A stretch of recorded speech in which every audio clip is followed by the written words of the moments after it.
архтай ярина тавтай морь. Тэгтээ хүүхд судлаад ингээд эцэгчүүд ингээд байдаг. Хүүхдээ өмжлөн гэхээр ингээд өөрөө яриад өөрөө ойлгоод өөрөө ингэх юм шиг бодоод байдаг. Гэтэл нэг сэтгэл зүйн нэг юм одоо юу байгаа. Хүчин зүйл байгаа. Өөрөө яриад ах юм бол асуудлыг өөрөө л ойлгоно. Асуудлаа өөрөө ойлгонгод өөрөө шийдэл олно. Шийдэл болохоор өөрөө тэр асуудлаа шийдэх гээд тэр шийдлээ өөрөө хийх гээд байдаг. Тэгэхээр эцэгчүүд яадаг вэ гэхээр 16 настай хүүхдэд тохиолдож болох эрсдлийг өөрөө яриа л те. Чи ингээл яваад ах юм бол одоо тэр янз бүрийн тамхи мамх татаал арх марх угаал ингээл тэгин танаа найзууд чинь ингэн тэгин гингууд асуудлаа өөрөө ойлгочлоо шүү дээ эрсдэлтэй. Тэгмуута чи одоо хэрвээ тэгэл асуудалд орчих юм бол тэр чинь тэгээ дараа нь яах юм чи ажилгүй болно ингэн тэгин ах их чинь чам туслах хэрэгтэй болно гингуудаа өөрөө ингээд асуудлаа бүр ургуулсан бодоо хөндрүүлчихлээ шүү дээ. Тэнгуут шин тэр асуудлыг хэн ойлгох юм ээж аваа ойлгож байгаа шүү. Тэнгуут за тэхгүй тулд чи яг одоо найзуудаасаа сал. Тэ? Өөр сургуульд ор. Эсвэл багш дээрээ илүү цагаар яв. Гэт ингээд асуудалт нь өөрөө байгаа гэж бодож байгаа асуудалтаа өөрөө шийдэл олоод тэгээ дараа нь яадаг вэхээр за сургуулийн чинь солино гэдэг хүүхдэж хүсээгүй байхад нь өөрөө үйлдэл хийгээд эхэлчихдэг байхгүй. Өмнөөс нь эсвэл чи нөгөө найзуудтайгаа уулзаад байгаа юм биш үсттэй. Одоо бити уулз гэд ингээд шаардлагатай байдаг шүү дээ. Тэгэхээр тэр юу болж байгаа юм бэ гэхээр хүүхэд бол өөртөө тулгарч болох асуудлыг юу ч ойлгоогүй шүү дээ. Тэгээд ингээд зүгээр найзуудтайгаа уулзаад явчихсан гэсэн чи ээж нь чи энэ найзуудтайгаа байх юм бол эрсдэлтэй олон тамхичин болох юм байна. Одоо чи сал гэд ингээд өөрөө өмнөөс нь шийдэл гаргаад.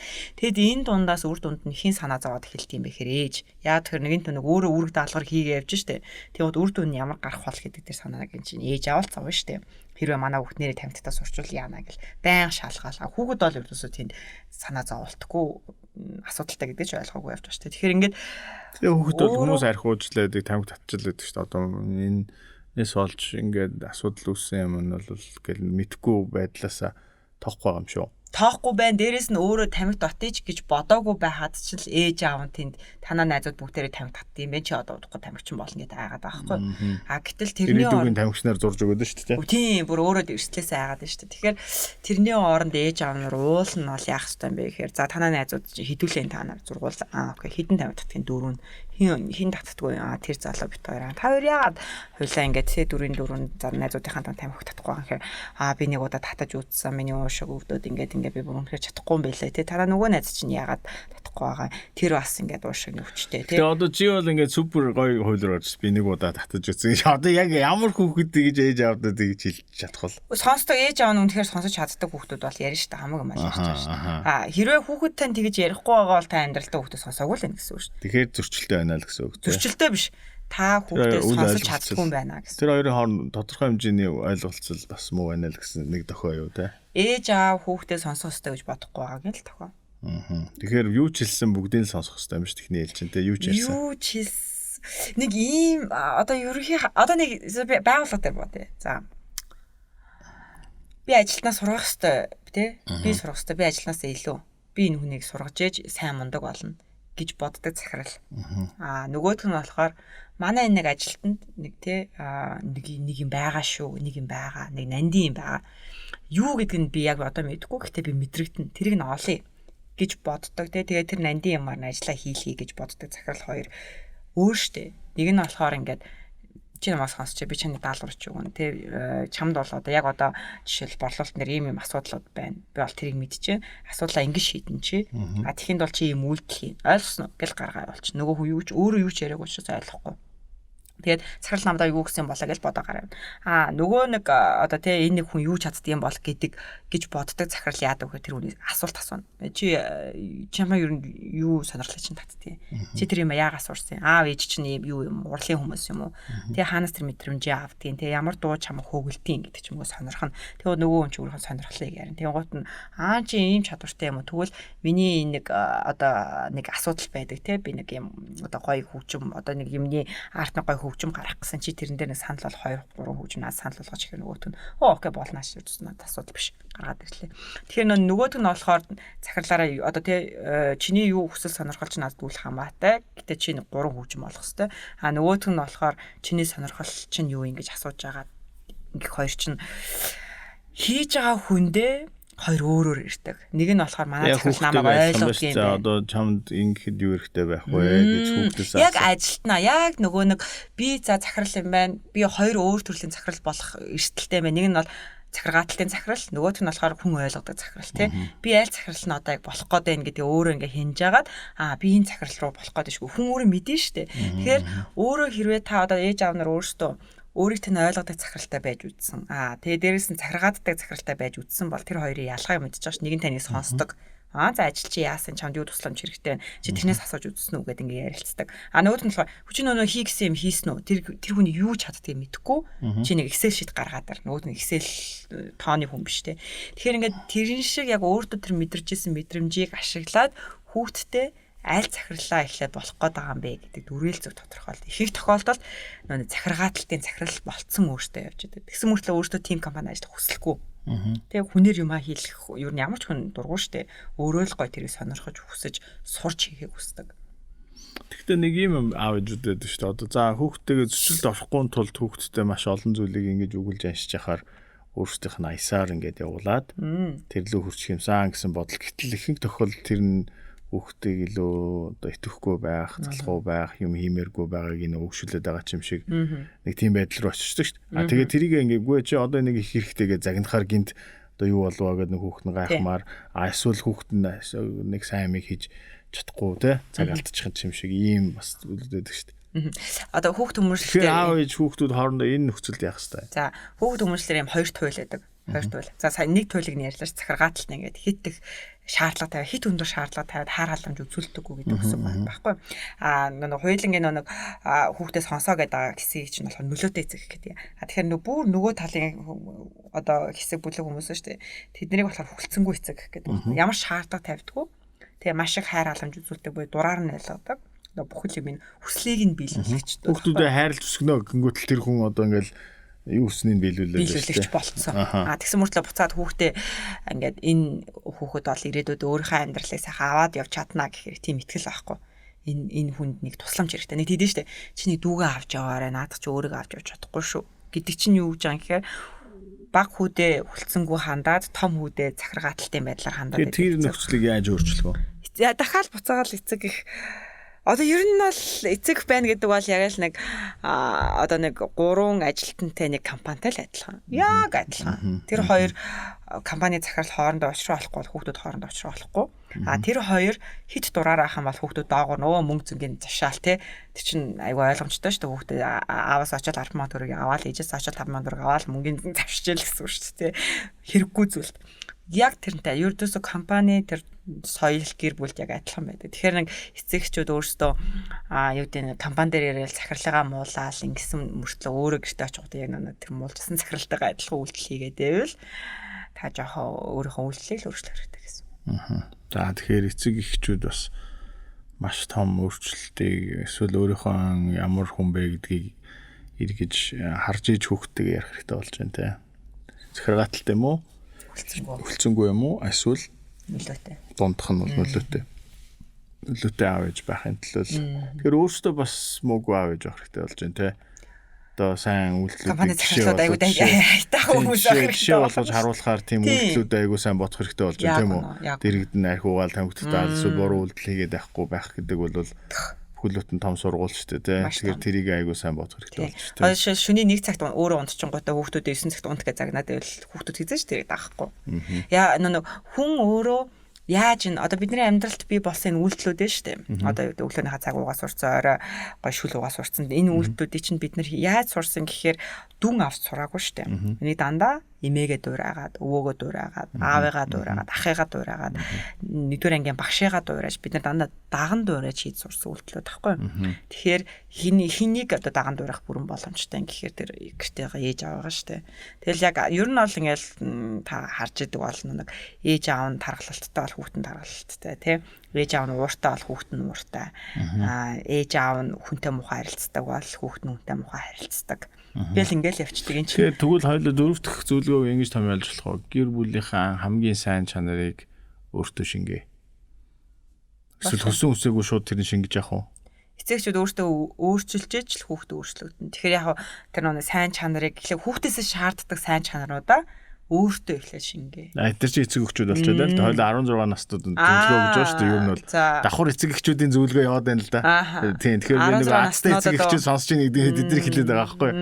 Тэгэхээр дөрөв дэх зөвлөгөө нь 16 насныханд гэр бүлийнхаа хамаг сайн сайхан чанаруудыг өөртөө шингээд гэж л тэ. Тэрийг хайх хэрэгтэй болж байна. Тэ маань гэр энэгээр илүү штэ ингэж хийдэг тэ. Энийг би одоо үлж авч байгаа гэж тэ. Арихтэй. За ингэ ээж аваасаа хамгийн сайн чанаруудыг өөртөө шингээх ёстой гэдэг бол бидний дөрөвдөх зүйлгээ болж штэ тэ. Тэгээ нэгэнд бит хоёр ээж аавын харилцааны тухай 16 настай ээж аав харилцааны тухай ярьж байгаа юм чи би нэг зочин руу уцс зохиё гэж бодож байна л да уцтай. 168 гэдэг дуучин байна те. Одоо залуус яг энэ бит хоёрын ярьсан 16-аас насныхны бас сонсдог ийм одоо уран бүтээлч байгаа. Тэр уран бүтээлч рүү хоёулаа залгаад би нэг зүйлийг асуумаар байна. Юу асах вэ ингээд ярилцаад үзчихэдэх хөө. За тэгээ би юу асах вэ гэдгийг хоёулаа те. Хойд нь яриад үзье. За утсан ярьж ин гэхдээ жоохон байж байгаа утсан авахар нь холбогдъё. Тэгээд ер нь бол дахиад хоёулаа эхнээс нь нэгдүгээрт нь бол бид нэр одоо ингэ 5хан зөвлөгөөл өгчөд болно гэж бодож байна те. Тэгвэл одоо бас амжилтанд өөрийгөө өөрчилсөн, өөрийгөө ялсан байх болоо гэж би бодож байна. Тэгэхээр хамгийн нэгдүгээрт нь бол шаардлагыг хүлээн зөвшөөрөх хэрэгтэй гэр бүлийнхаа ойр дотныхноо те. За хоёрдугаарх нь бол хэрвээ түрүүн хэлснээр хүмүүс санд амжаагүй бол би сануулчих. Тэрний үхээр чаддаг гэдэг зүйлийгээ те өөртөө хүлээн зөвшөөрөх хэрэгтэй, гэр бүлийнхэн ч гэсэн хүлээн зөвшөөрөх хэрэгтэй. Би энэ зүйлийг л чаддаг. Би энэ зүйлийг чаддаг эзэн шүү гэж те өөртөө бас ингээд энэ бол ялалтын нэг алхам байна гэж би бодож байна. За ялагдаж сурах хэрэгтэй, ялагдлыг хүлээн зөвшөөрөх хэрэгтэй. Гэхдээ дандаа биш боловч ялагдсан дээрээ дүнэлтэйгээл өөрөө те ялагдсан. Гэхдээ би ялахт урагшаа илүү явах юм байна л гэж бодох нь байна шүү дээ, тэ. За дөрөвдөх нь аав ээжийнхээ давуу талуудыг, нандин чанаруудыг нь өөртөө шингээх хэрэгтэй юм байна, тэ. За тавдах нь юу ах вэ гэдгийг нь бол би сайн мэдгүй. Гэхдээ би болж өгөөл энэ тэ 168-тай холбогдчихмоор байна. Одоо ер нь бол бид нар ярих бах. Бидний хүсэлтийг хүлээж аавна гэж би маш найдаж байна. Өнөөдөр хүүхдүүдийн хүсдэг энэ дуучин өөрөө тэ хүмүүст юу гэж хариулах вэ гэдэг бол сонирн байх болов гэж бодож байна. За тэгээд миний бодлоор тавтах зөвлөгөө нь юу байж болох вэ? Чинийхээ одоо хоёулаа бол хүмүүсийг уулзуулчлаа, чаддаг гэдгийг хэлүүлчлээ, аав ээжийнхээ сайн чанаруудыг суулгачлаа. Гэвтэл тэр хүүхдийн үйлдэл өрөөнийхөө цаана юу хийж байгаа гэдгийг ээж аав нь байнга орж шалгаж чадахгүй шүү дээ. Би тавтахыг нь чам одоо санал болгомоор байна. Тэгээ чи надад бас те шүмж өрнүүлээрээ миний хэлж байгаад өөрийгөө хянах хэрэгтэй. Өөрийгөө хянаж сурах хэрэгтэй. Хэрэгцээгээ хянах хэрэгтэй. Харилцаагаа хянах хэрэгтэй. Мөн хүслээ хянах хэрэгтэй. Ингэ сурах хэрэгтэй гэж би бодож байна. Тэгээд өөртөө эзэн болох хэрэгтэй. Би нэг чаддаг гэж өөртөө бодож байгаа зүйл боловч те нөгөө талдаа хийж хизээч болохгүй зүйл гэдгийг өөртөө хяндаг зогсоод өөрийгөө тухайн үедэн зогсоод чаддаг байх хэрэгтэй юм шиг санагдаж байна надад. Тэгээд би надад таныг тавдах гэж яхад зүгээр өөрөө бодчихлаа л да юу байж болох вэ гэдэг тэрнтэй айгу таарад байгаа санагдаад байна л да. Тэгээд тэрний юу гэхээр амьдралынхаа туршид би амьдралаа яаж авч явах вэ гэдэг төсөөлөлтэй байх. Тэгэхээр тэр төсөөлөл маань өөрөө яг юугаа хянах юм те аль үйлдэлүүдэд би хэтрүүлж болохгүй ингээд тэгэл хянах боломж гарах байх л та. Тэгэхээр тавт зөвлөгөө бол болж байна уу те? Тийм, тантай санал юм байна. Тэгэхээр өөрийгөө хянах. Тэгэхээр ингээ хүүхдүүд буруу хэтэрхий одоо би юм юунд баригдчих юм болоо гэж бодох юм болоо. Үгүй яг би нэг ийм амьдралаар амьдрандаа гэдэг юм хүсэл мөрөөдлүүд маань тодорхой байх тусам бид нарт тулгарч байгаа энэ за одоо шийдэж чадна гэсэн. Ийм байна. За сайн байна уу 168? За сайн байна уу? Би хоёулаа нэг ч удаа нүрээ хараагүй. Гэхдээ уцаар танилцж байгаад би баяртай байна. Би ятаас баяртай байна. За баярлалаа. Чиний дуунууд надад сонирхолтой санагддаг. Манай орчин үеийн Монгол залуучууд өөрийн гэсэн дуу хоолойг 168 гэдэг хүнээр дамжуулж илэрхийлж байгаа гэж би бас боддог. Бас дамжуулж байгаа төлөвлөхгүй л үүдэж. За байна. За. Тэгээ манай дэгийн энд сууж байгаа. Манай одоо өнөөдрийн нэвтрүүлгийн зочин. Тэгээ бид хоёрын ярьсан өнөөдрийн сэдв бол 16 нас хүрж байгаа хүүхэд ер нь ээж аавтайгаа уулзраа олох, дээрэс нь өөрийгөө хэрхэн ялах нь зөв бэ? За хамгийн сүүлд нь бид хоёр тавтах зөвлөгөөгөө сая юу гэж өгсөн гэхээр өөрийгөө хянах ёстой, хаа хүртэл явахаа өөрөө мэдэх ёстой гэсэн тийм санаа хэлээ л дээ. Тэгэхээр 168 16 наснда хэн байсан бэ? Чи яаж өөрийгөө өнөөдрийн 168 болгосон бэ? Би бол 16 настай 168 байгаагүй. 16 настай гэдэг чинь Би чинь 10 жилдээ байсан гэсэн үг шүү дээ. 10 дугаар анги төгсөх болоогүй. Аха. Тэгэхээр надад бол секс хийж үзэх чухал байсан. Аха. Тэр яг 16 наснда амжуулсан уу? 16 наснда амжуулсан уу сексээ? Амжаагүй шүү дээ. Би тэгээ би чинь 17 таа байсан. 10 жилдээ төгссөн. За. Яг хойно секс хийсэн. Би жоохон тийм лүүзер хөгжөөс байхгүй. Аха. Тэг яаж ялалтанд төрсөн бэ? Ялалтанд түрээд байх жоохон орчноо солиод. Аха. Тэгэл би том болоод фитнестэй явангууд нөгөө нэг арай жоохон гайгүй өөртөө ихтэй болж молоод тэгэл өөрийнхөө конфиденсийг багаар өсгөхсөр байгаа л жандаа болсон л та. Тэгээс миний амар баг байсан байхгүй юу? Би нэг намхан жижигхэн бидээ жоохон царамтад дуу тэгээ ямар жоохон approach боломжгүй тэгээд аль тэгээд эрэгтэй хүүхдүүдийн дунд ч гэсэн бас нэг тийм хүндэл багтай дээд зүйлд өгчөөс байхгүй юу? Яа тэгэхээр бүр хийлтэй ч гэдэм үү тийм их үү. Тэгээд тийм болохоор надад тийм нэг өөртөө ярагдаас гадна ер нь бүх адилт ичгт ярагдчихсан гэсэн үг би бол. Тэгэхээр өөрийгөө ялах амар хэцүү боломжгүй байсан те. Наан зөндөө ялах асуудлууд байсан. Одоо нэг шалгалтанд авах ч юм уу эсвэл өглөөт босох дундуур нь бас нэг бисид тоглолцмоор байдаг те. Бас нэг арх уугаад дүүцчмээр байдаг. Хичээлээ талцмаар байдаг. Чи хэдэн наснда арх ууж үзсэн? Яаж ийсэн? Хэдэн наснда арх ууж үзсэн? Арх чинь 14 мөртөдөө ууж үзсэн. Аха. Тэгтээ бол чи тэрийг үннээр нь хэлсэн үү? Би арх ууж үзсэн чинь ямар байсан гэдгээ хүмүүст хэлжсэн те. Тийм хэлсэн шүү дээ. Ээж авдаа хэлсэн үү?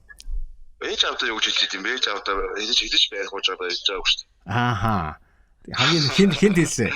Би арх ууж үзсэн чинь ямар байсан гэдгийг хинт хэлсэн. Юу нь ямар байсан анх арх ууж үзсэн. Би найзуудтайгаа тэгэл анх арх ууж шал юу л гэсэн шүү дээ. Тэгэл аймаас огтол би нэг юу огтод нэг пи уужсэн. Аха. Яаж байгаа ч нэг хүүхд найзаагаа дагаж явж байгаа л. Аха. Тэгэл аймаас огтол нэг пи уужаад нэг газ ред гэдэг байлаар 12 өвтэй пи бэдгүйсэн. Тэрийг уучаад өчрөгөө сохтол баг чатматаа бүшээл яаж ихтэйсэн санахгүй байж магаал. Тэгэл ихтэй тавдаа байхгүй шиг авч удаж модал. Аха. Амар масууд. За, өөр яг юу хийжсэн 16 наснда? Тэгэл нэг тийм одоо нөгөө нэг бала даамтад байгаа шүү би одоо нэг өөрийнхөө юунд асуудлуудыг яах чадахгүй жаах ингээд асуудал боломжгүй тийм цул дараа байгаа шүү дээ. Тэгэнгүүт тийч чинь амар их депресс орж ирж байгаа байхгүй юу? Тэгээд би нэг тийм депресссэн байсан гэсэн үг байхгүй 16 наснда бас би. Хин чамаг тэр депрессээс гаргасан бэ? Чи өөрийгөө гаргасан уу эсвэл тэгэл найзуудтайгаа уулзах газарсан л та. Аха. Би нэг яг сургуультай болохоор найзгүй. Тэгээ сургуулиас гадуур найзтай байхгүй юу? Тэгээ сургууль бол надад зүгээр нэг тамал байсан гэсэн үг. Яг хамгийн хэцүү хэсэг нь. Тэгээ сургуулиас цухтаад найзуудтайгаа уулзаад өөр ямар сонин activity хийж байгаа нь депресснээс холбоолдог одоо тийм боломжууд байна. Тийм болохоор хамгийн хэцүү юм тийм нэг би нөгөө өөрийнхөө асуудлуудад ингэж яаж асуудлуудтайгаа зохицуулж чадхааргүй жоохон байгаа даа шүү дээ. Надад одоо мөнгө ч юм уу эсвэл их мэдл ч юм уу эсвэл одоо ямар нэгэн тийм хүч байхгүй өөрийнхөө асуудлуудыг зохицуулах. Тийм болохоор тэрэндээ заавал ялгагддаг болохоор нэг тийм айгүй хэцүү депресстэй л үдэл таа. Гэтэ депрессээ бол ялсан те депрессээ бол ялсан. Тэгэл яасан ч юм уу ялгцсан ч юм мэдэхгүй яваас тэгэл өнгөрөөц шүү дээ. Одоо чинь бодхоо мэдээж гоё л да яагаад гэвэл тэр үед чинь уусаа сүултэн дуусахаар аюулж агалтай л гэж яг тэр үед заавчсан ч гэсэн. Аха. Одоо сургуульчны хувьд юу вэ? Нөгөө одоо сурж байгаа шүү дээ. Тэгэхээр тамийн юм чи хэвээрээ юу эсвэл өөрчлөгдсөн үү? Одоо бол зөв мэдлэг эзэмших боломж. Яг нөгөө манай 10 жил нэг тийм хэвтэй байсан байхгүй юу? Аха. Тэгтээ 10 жилээс чинь дурсгал бол одоо өөрчлөгдсөн биз дээ үзэл бодолч юм бол. Үгүй одоо бол бас хэвээрээ л байгаа. Би бол тэр сургуулийг хүчирхийлүүлдэг хүүхдүүдийг тэгэж зоодог гэдгийг мэдж байгаа. Тэрийг бас боловсмаар л байгаа юм бол. За энэ сэдвийг хоёул төр орхиод тий одоо чиний хувийн сэдв болох гэдэг нь тий илүү хоёлаа хоёрыг сонсож байгаа 16 настуудад зориулъя. Тэгээ чи миний анхны асуусан асуулт бол мэдээ чи өөрийгөө хэрхэн ялсан бэ гэдэг асуулт. Гэхдээ чи тэднэрт зориулж юу хэлмээр байна? Тэгээд одоо өөрийгөө ялахын тулд ямар нэг одоо илүү тийм зөвсөлтөй байх хэрэгтэй л да. Одоо өөрөөсөө илүү том хүн ч юм уу, ах хүн ч юм уу нэг тийм public figure гэдэг ч юм уу тэр юмнуудыг ингэж барьж аваад тэгээд нэг тийм тийш орчих хэрэгэлтэй хүсэлтэй байхгүй бол айгүй хэцүү шүү дээ чинь. Нэг өөр ингэсэн нэг фантаз хөгжүүлээл би ийм болох хэрэгтэй. Миний хувьд энэ бол гоё. Би энийг яамаар байна гэсэн нэг тийм өөр ингэсэн үс бодлол сайн хөгжүүлж явахгүй бол чи юу дуртагаас хөсрөөтэй бас алдчих шүү дээ. Зөв байна. Ойлголоо. За тэгвэл чи яагаад өнөөдрийн 168 болсон бэ? Би тэгэл яг тэр үед цаг үеэс хойш ингээл одоо тэр нэг депресстэйг нүүр тулж тэрийг ялахын тулд би найзуудтайгаа ярилцдаг байсан байхгүй юу? Аха. Ярилцсан гэдэг чинь юусоо концепт өгжүүлэлт хийж байгаа байхгүй юу? Одоо Улаанбаатар хотын яаж амьдрах тухай философиг тохиолж гэсэн үг шүү дээ.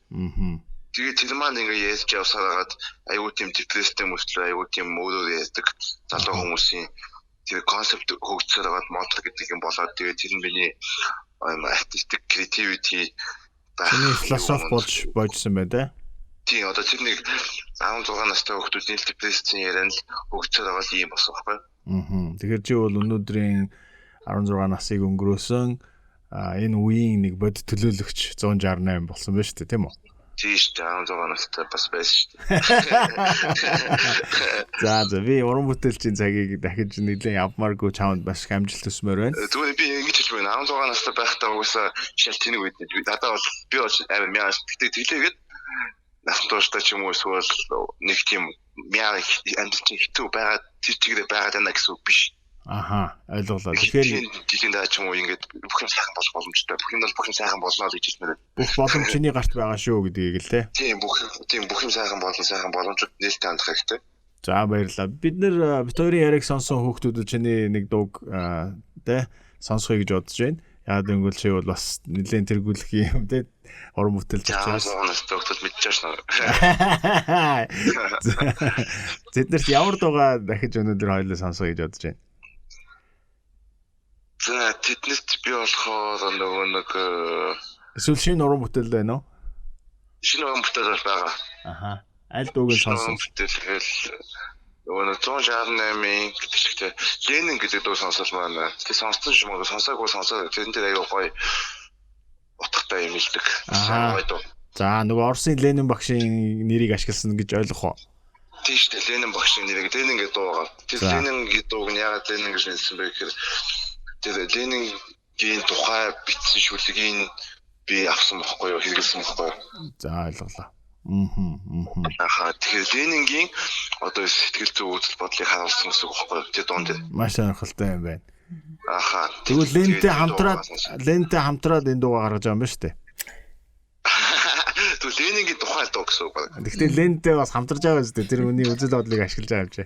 Тийм шүү дээ. Тэр концептыг ашиглаж байгаа. За. Ленин багштайгаа хамт зэсэн дуу юм. Миний хувьд бол баг багтаа багш гэж хэлж ирсэн хүнийг л тий нэрлж байна та. Тийм шүү дээ. 168 би чамд маш их баярлалаа.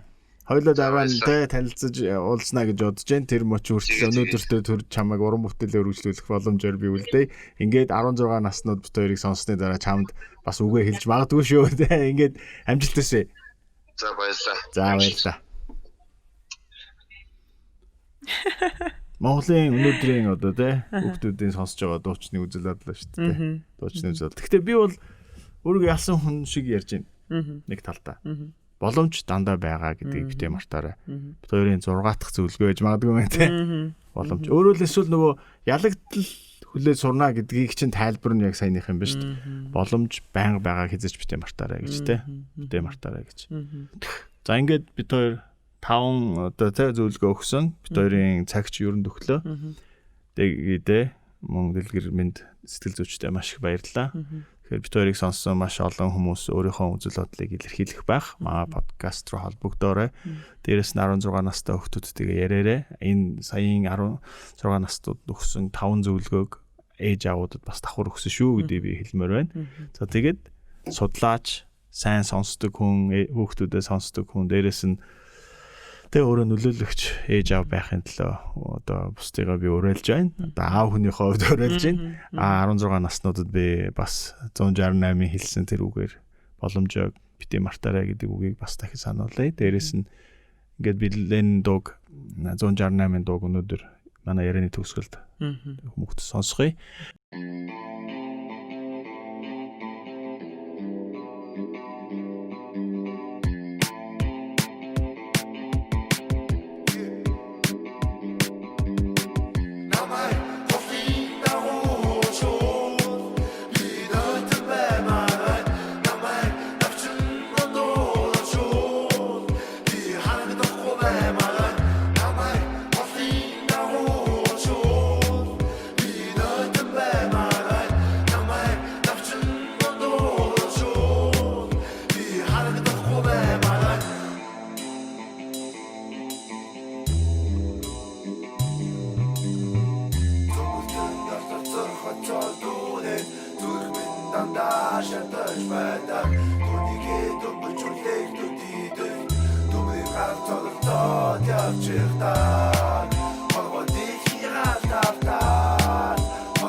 Аригтай хамтдаа